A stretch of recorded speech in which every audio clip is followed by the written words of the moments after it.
Hello everybody, welcome back to my book vlog. Today we are revisiting my formative years and we're going to have a chat about British band Suede, specifically frontman Brett Anderson, as Brett is publishing his memoir Coal Black Mornings this March in the UK. And I have to say I was extremely excited to read this because in my humble opinion, Suede remains one of the most underrated British bands ever. They were phenomenally interesting and individual and had a unique sound in the era of Britpop, which had a very laddish, mannish quality to it, sort of very much fronted by Oasis and Blur. And Suede were a very different sound, a very different look, very different intent, and I've always found them fascinating. And its lead singer, Brett, was very much adored by a number of my friends. So I was very keen to read this. And you know what? It is a remarkably honest memoir. What I particularly liked about this, though, is that it isn't very a gossipy reveal or memoir. Remarkably, this book actually stops the moment Suede signed their record contract with Nude Records at the beginning of the 90s, which would then shoot them on to stardom.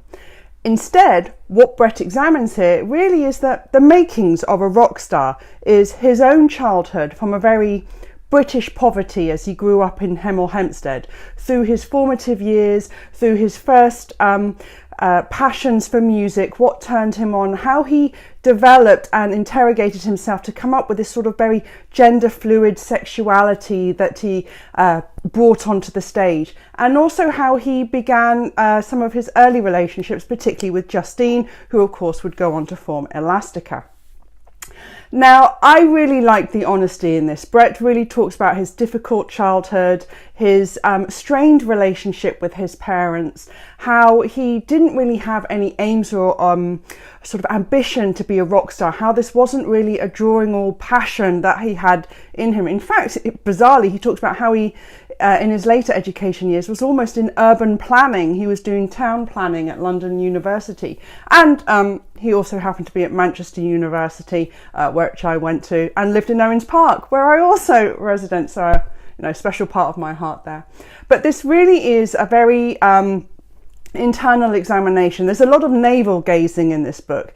This is of course Brett Anderson, and if you know Brett Anderson, he can take himself very seriously at times, and so this is very feels sometimes very overwrought and sort of heavy with self-examination. Nevertheless, it is Brett Anderson, so you feel these pages haven't been edited much, and in fact you can actually tell that in certain places. For example, the phrase "Coal Black Mornings" is the title of the memoir. It's also a phrase that appears 7 times in this 200-page memoir. So obviously Brett was very taken by the depth of this "Coal Black Mornings."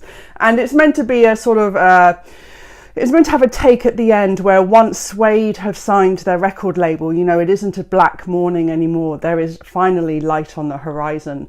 I get that. It's just like it feels like you're a bit hammered.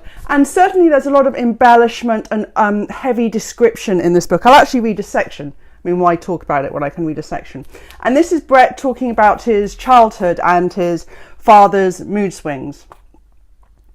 The dank claustrophobia of our doll's house was often paralleled by my father's capricious moods, the charming crumbled eccentric supplanted by a brooding bully, the climate thick with tension and threat.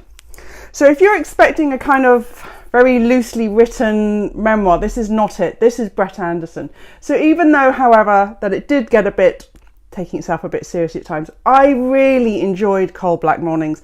I flew through this, and this just every page just brims with the personality of Brett Anderson, and that is actually fundamentally what we really want in a memoir, isn't it? So this is very much one for 90s music fans like myself. This is Coal Black Mornings by Brett Anderson.